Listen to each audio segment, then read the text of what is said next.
say, don't forget, if you don't feel the inner drive to do it your way, maybe you should not go there. You don't want to be an entrepreneur just to get a job. You know, I mean, you buy a business, invest your money, you find out you didn't even book enough profit in it, and you only bought a job, but you took all this risk. So unless you have this drive to do it your way, maybe you shouldn't go there. Second thing is if you have this drive to conceive and implement new ideas, and you think in the future all the time, you should recognize you probably can't manage it very well because you're always moving forward. And you need people to help you to manage it properly because you're thinking forward, what's next, how can I improve this? And if you don't have somebody taking care of the meat and potatoes every day, then you will find that your great idea is going to fail. So it takes two parts of it, and I think few of us have both of those abilities. And I think that's probably the biggest pros and cons, is recognizing your limitations and then backing up your limitations with other people who've got those abilities. Again, I'll kind of put this out there to the panel, Mark, but you know, a lot of folks that I talk to, I mean, I guess it's a fairly good mix. They don't even know where to begin. So some advice from you guys, anyone who wants to jump in terms of, again, this is something I thought about, you know, maybe I have a good idea, but I mean, how do I start? The most important thing to talk when you got an idea is not to talk to your family and friends. Oh, God. Because like you guys all know, your family and friends are going to pat you on the back. They're going to tell you how amazing you are. You need to talk to your peers. You need to talk to people in the industry. You need to talk to people that really know stuff. I mean, I have a couple close friends who I have confidence in, and they do so on a regular basis and say, Chris, that's the stupidest thing I've heard this week. Because next week I'll have another, you know, something else. And, you know, when you're getting started, like we said, and we've talked about this at length, and we talk about it a lot because it's so prevalent, is that people are scared to talk about their idea. I mean, I saw the hands raised, and I know that every single one of you, how hard it's been to do your business. Because I know, because I've done it too. And we all know how hard business truly is. And you'll talk to someone who hasn't been in business, and they're afraid to talk to you about it because they think that making a business is this magical thing that can happen overnight. It's not. It takes a lot of blood, a lot of sweat, a lot of tears, a lot of, you know, family stuff. And to speak to the schooling thing, you know, I'm getting my MBA on Saturdays. All day Saturday, I'm not. Well, why am I getting my MBA right now? I wish I would have got it 4 or 5 years ago, but I want to teach. So eventually, I need that higher education, and I need those credentials. So I need to knock it out of the way. So yeah, it's hard, but I got to make a sacrifice, and that's kind of what it comes down to. You got to make some sacrifices. Time management, and a plan. Some of the things that we've already talked about. I think Hal just reminded me that because you guys are recording it, the mic.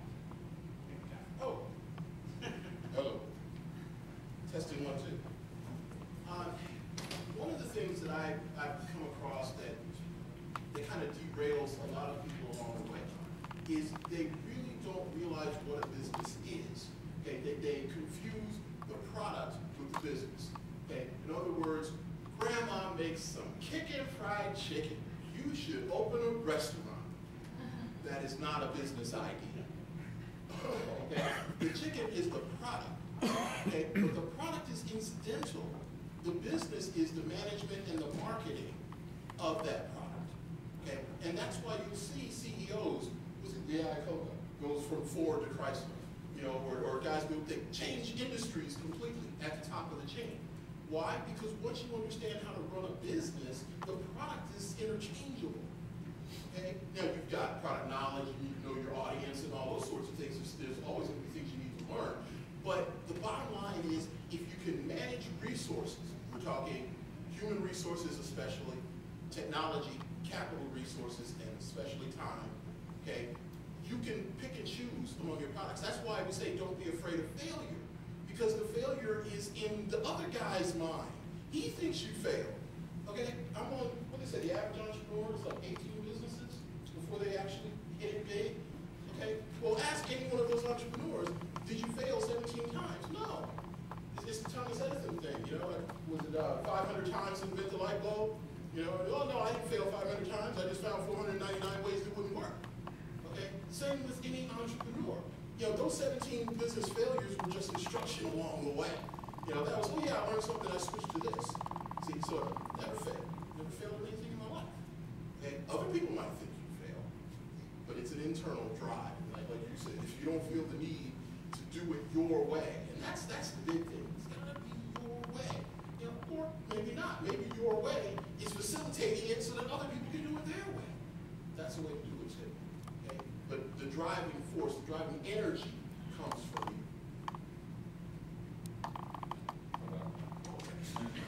Yeah, I think they all hit on some good points there, and I guess, you know, one of the things I took from that conversation, hopefully you guys did too, is, do you want to add something?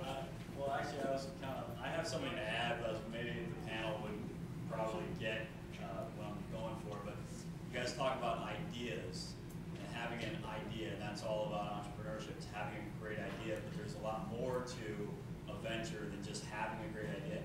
Everybody has great ideas, but the entrepreneur actually pursues it, and I was hoping you could actually speak more about beyond. What's the difference? What does the entrepreneur take that idea and what are you actually doing with it before you're launching the business? That's actually what I was just about to get to. Well, before you're launching the business or once you actually get going? So, because I think you heard me say, and these guys reiterate, it's not so much the idea, it's the execution. So there's millions of great ideas. It's people who can actually get out there and execute them. Or true entrepreneurs, I guess. I can speak a couple of items to that, just because I see, because my focus is lean startup. I truly believe I've never started, I've never started a venture for more than 5%, except for land. And I preach this, and that's where my focus is on. This is where I'm headed with my career, is really getting into these ideas. And it's not just tech stuff. It's brick and mortar businesses too. Now there are some industries where you can't do that, like a restaurant, for example, or maybe heavy equipment and stuff like that. But a lot of times, an entrepreneur, let me direct specifically to your question, which is what makes the difference between an entrepreneur and just a guy with an idea. A couple things. One is kind of like what I mentioned. An entrepreneur does start that execution. They start telling people about it. They start building it. They start developing the idea. The best thing about an idea, and for anyone who hasn't read the E-Myth needs to read it, some other great books, The Tipping Point, Tribes, some great books. When you are an entrepreneur, you have this idea, you start developing it, you're in love with that. You're married to it. I mean, I meet people that they're in the entrepreneurial seizure. They cannot see anything past it. You can tell them the flaws, and they will look at you like you're stupid. And it doesn't matter. The best thing is to kind of spend some time, develop it, step back from it, revisit it. And then that execution plan, kind of like what the general was talking about before. If you have the idea, and we're getting ready to move forward with the idea, and everyone who raised their hand knows this, you have to have a plan to get somewhere, and a lot of times that plan's fluid. It's not necessarily a business plan that's 12 pages, but maybe it's one sheet of paper that outlines the goals for the year, or where am I going to get my sales from, and targeting really where you're going to make money. And to kind of piggyback on what you said, which that chicken story is very similar to the E-Myth, which is the cookie baker or the baker who is a slave to her business. And I think an entrepreneur is someone there who does their business, makes money, and then can step aside, and especially from the veteran perspective, that you can empower the people under you to run that business, and so that you can continue to be the entrepreneur. Because that's the big difference that I see, is that you have a guy who's a business person, but not an entrepreneur. Because they're running a business, and it might be a successful business, but it's sitting there. And then you've got the startup that goes, and it grows, and it starts taking over, it starts stealing business, and it's like, what's the difference? Well, the difference is that the person running that company stepped back, empowered their people, that team that I'm talking about. They're starting to run the business, and now I'm making things like, okay, what region do I want to take next? Where am I going to get my bigger sales? You're making that higher level decisions. Now, for me personally, that's not my strength. You know, I led soldiers in a tune and all that stuff, and I enjoy it to a degree, but my focus is in that hardcore startup, that 20-hour day, that, you know, how do we get this idea, how do we rush it to market? That's my strength. But see, I'm a strong enough entrepreneur to know that that's my strength. And probably the best thing is I've identified my weakness, which is I'm ready to pass it on. I'm ready to pass that torch to someone who's better suited to run that venture. Yeah. Well, that's fabulous. I want to address your question, really directly, because I think what we're talking about here is really, in essence, the difference between the committed entrepreneur versus the successful entrepreneur. And those aren't necessarily the same thing. Okay, you can be very committed. You can have a wonderful plan, but if you're running west looking for a sunrise, it's going to be a long day.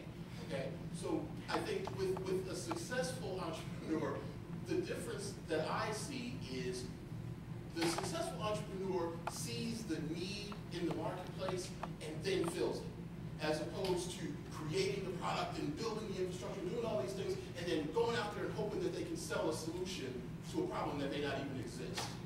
Okay, the successful entrepreneur is flexible enough in their approach to be able to change their idea a bit, or alter it some, or bring more people in, or whatever, but it's all in the quest for fulfilling a need that they perceive to be strong in the marketplace. And once you do that, all you have to do is put it in front of the people who want it and watch them go. Can I add one thing? Okay, I got the mic. It's a power. Entrepreneurs need microphones. I'd like to try that question that you asked, because I'll give you an example how it happened to me. I was in office development, and I was following the pattern. You did your market surveys, you found an opening, you found a niche, you took a chance, you built a building, you filled it, sold the building. But as I got into medical development because that market was pretty hot in my time. But then as I was doing that, the market suggested a new idea. That people kept coming to me and asking me for smaller offices. And after hearing this over and over again, I thought there must be something here. And what I did is I researched it first. I joined something called the Executive Suite Association that has been developing this kind of thing for many, many years. I went to a convention. I contacted a lot of consultants and vendors who worked in that specialty. And I decided it was a match for what I was hearing back at home. And so I used some of those vendors. I used their knowledge, their abilities, and their background to apply to my idea. And we put a different version of it. I didn't like everything that they did. But what happened is I had this desire to always do a different or better product. I was glad to switch from commercial to medical. And then when this came along, I said, this is hot because entrepreneurial small businesses are fun people to work with. And so in that 11 years, I have been able to find people who were very good at servicing our customers. For an entrepreneur, conceiving is wonderful. Running it is boring because you want to go think of how to make it better. So that's why you want to have people with you who can bring it along, take care of the day-to-day business, and do a great job. In the last forum, one of the gentlemen talked about you have no employees, you only have representatives. I don't see him out there right now. Gene had to leave to get ready for his radio I thought station. that was such a fantastic quote, because if you can get your employees to believe they are the company representatives, that frees you from running the business. And if that's part of entrepreneurial, you want to mix with every single customer you got, you're dead man. You're done. You can't go think of a new idea. I'll let Brian chip in here, and then one last, because I'm a little bit pressed for time, open it up. This room in particular is unique because entrepreneurs typically, you don't think of a transitioning or former military person as an entrepreneur, right? Everybody has an image in their mind of what's an entrepreneur. You think of the guy on the cover of Wired magazine. He doesn't look like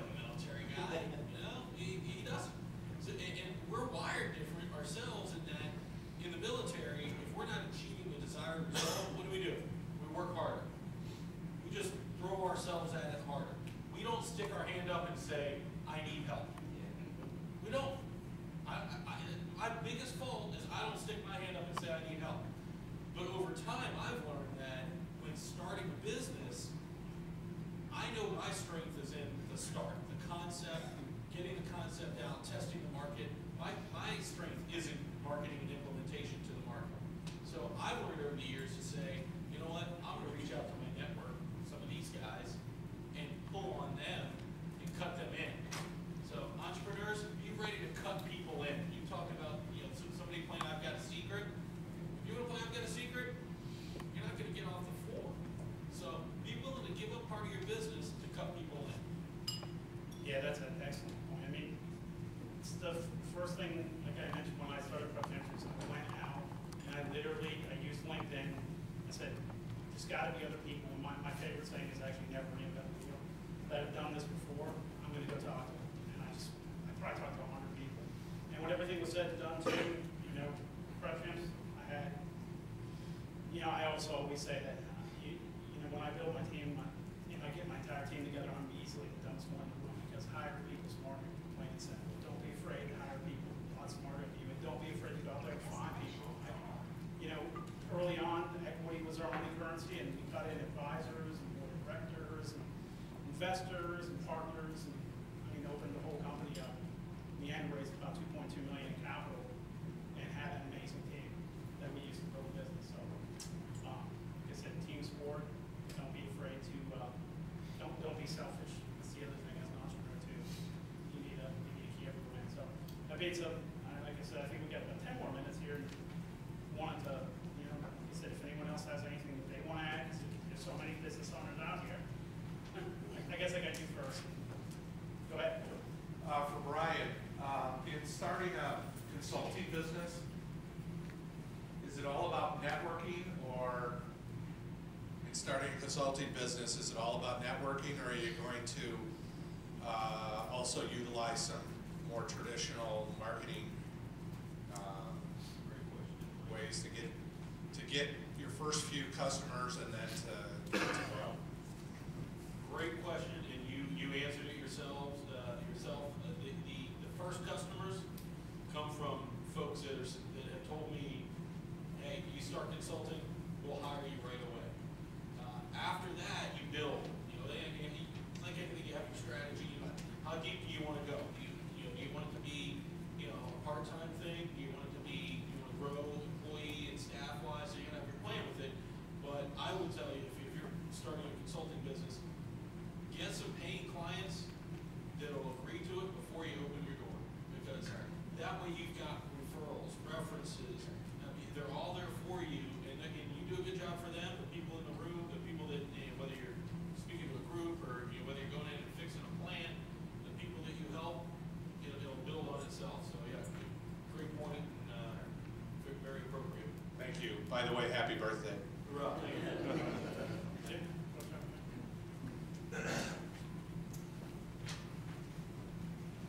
I appreciate your comments. I guess I just have one quick question. How would you consider yourselves, or at what point would you consider yourselves successful entrepreneurs? Never. That's the short answer, never. I don't know if there's any amount of money that would make. Matter of fact, you know, when I don't even like the title CEO or owner or president, because I just feel like it's a title, and you know, I don't know. I don't think. I think that at the end of the day, the biggest thing that I've learned, and I'll be very upfront here, the biggest thing that I've learned probably in this downturn is the importance of my family. I have adopted children, a wife, and I would tell you that I would trade every entrepreneurial bonus or every plus for the relationship that I have with my family, and that gives me more satisfaction than I've ever done. So I know it's a really kind of weird answer, but I've got a number. You know, I guess there's two things too. I mean, whenever Al and I started the business together, the first thing we do day one is to set a goal. So, you know, be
But when I'm working with people who are making that transition and they're thinking about becoming an entrepreneur, I like to kind of break it down a little more practically to the bare bones bottom line. So the definition that I tend to use is when you reach the point that your entrepreneurial venture pays your bills and then a little extra so that you no longer have to work that job, at that point, I consider you a successful entrepreneur. Because what kicks in at that point is, if I can do this, I can do more. And to me, that's what makes a successful entrepreneur, that confidence that you can do more. Yeah. With that, I have a picture on my laptop, the $250 million boat I want to buy. That would help. Every day. I don't think we all have, Other advice. we don't all have dollar goals as much as just achievement goals. I mean, when you design a project, complete the project, and it's objectives, you can look at it and say, damn, well, that's an achievement. And so I think entrepreneurs are driven by that also, perhaps sometimes more than the dollar number. Yeah, I mean, for me personally, I guess one of the, when I went and worked a 9-to-5 corporate job and it just became groundhog day. And every day that I was in that corporate job, I wanted to go back to my military job because of the responsibility I had, as company commander, combat, the adrenaline, the rush, and all that you get, it was just missing. So I guess, for me, one of the biggest things in terms of what I consider being a success is I'm actually motivated every day to wake up and there's a different challenge every day. So to me, I guess that's the most important thing is having a new challenge that replaced some of the challenges that the military offered. Does anyone else have any questions? I want to just add to that real quick, which is I think that we're disillusioned by the media to numbers, and I think that's why I don't have a number, and a lot of the people, I mean, Brian's the only one with a number. But I think that we equate success to the big IPO or the big thing, and if all you who have employees who are supporting other people, there's a huge reward that comes with that, and that's why I said I kind of reverted back to just the fact that I know that the people, I see people in my office walk around, I hear about their days and I hear about their families, and I know that my entrepreneurialism provided them a salary and a lifestyle, and I get a great deal of satisfaction from that. And so that's why I said I don't know if I'll ever be there. I probably would have a number where I would say that I could do something crazy, but be like that. Nice, someone over here. Yes, my name is Derek Miller, and I had a quick question. Fellow veterans, thanks. I think everyone's learned a lot from this panel here. Everyone probably ultimately wants to work for themselves one day if they can. But right now, 12 years of global 300 experience I'm wrapping together, and my wife and I were creating our own company. Good news is, within the Orlando market, I've done that for 6 years, and at a successful level. We were number 2 out of 22 in the region, blah, blah, blah. From a standpoint of startup, you got your SBA, you got your Patriot Express, there's some programs out there right now. There's not much money out there, though. In tough times in the economy, you have less to go around. So my thoughts are, a lot of times when people are trying to start a business, if they have the background, okay, great. There's boxes to check. What other options out there for startup money are there outside of the SBA, outside of the angel investors, outside of family and friends? I'm just trying to figure out what other areas or other opportunities to kind of tap into to consider. Well, I mean, first and foremost, I think, Chris had a good point too. One of the things, and money is scarce, so one of the things is bootstrapping. I mean, part of bootstrapping is getting something out there, maybe moonlighting, getting a product that can generate some of its own revenue. That's always a great option. I mean, what I've done a bunch of times is, my wife and I both work. We live off of one salary. I work for like a year or 2 for a company. I bank every single bit of my money and then use that money to start a company. So, and again, that's part of bootstrapping, but it's being creative, right? But in terms of, bank loans right now, I mean, you said a couple years ago I raised $2.2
Kickstarter.com, you can write that one down. It's a great one. It's a crowdsourcing platform. To answer the question real quick, I mean, we are an angel fund that we're a little bit different. We don't hand out money. We build the technology in lieu of ownership. But I would sit and I tell everyone that's trying to raise money or capital, I say to them, what's your use of funds? You know, what are you really planning to do with that money? And a lot of times, I could sit down with someone and we could scratch half of that out because they don't really need it, and they got to get back. If you have this great idea and this plan, you want to go out and raise money, that's an avenue. But in a lot of cases, in the majority of cases, people are bootstrapping, they're moonlighting, they're using their extra time to start generating revenue so they can show a track record, because an investor, and any sophisticated investor, and your family and friends are not sophisticated investors, they're going to look at that and they're going to want to see some sales. And I can tell you that if someone came to me with no sales, or someone that sold $50 a month and it was growing by $10 a month, I'm going to pay attention to the guy that has some sales, because he knows the game. He knows what's most important. There are those other loans to go out there, and I would discourage anyone in here from taking on a loan. If you need to do that, you need to seriously evaluate your idea and what you're doing. If it's a franchise, maybe it's okay. There's a lot of conditions, but there is free money out there, and whenever you take a loan, you have a monkey strapped to your back, and that monkey is sitting there talking to you. He's going to keep you up at night. He's going to sit there, and I've been there with some real estate properties, and I'll tell you, 2009 was not a great year for me. I mean, it was tough, because people were rooting down my neck. My friends are sitting there falling left and right. I mean, that's real stuff, and that'll destroy you and your family and all that other stuff. So I'm a firm believer in bootstrapping. You know, microloans, the Kickstarter stuff, that stuff's free. You can raise small amounts of money, 10, 15 grand, Exactly. relatively easy. I guess we're out of time, so we'll get to that.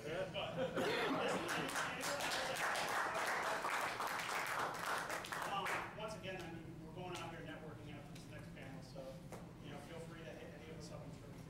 Hopefully, answer more.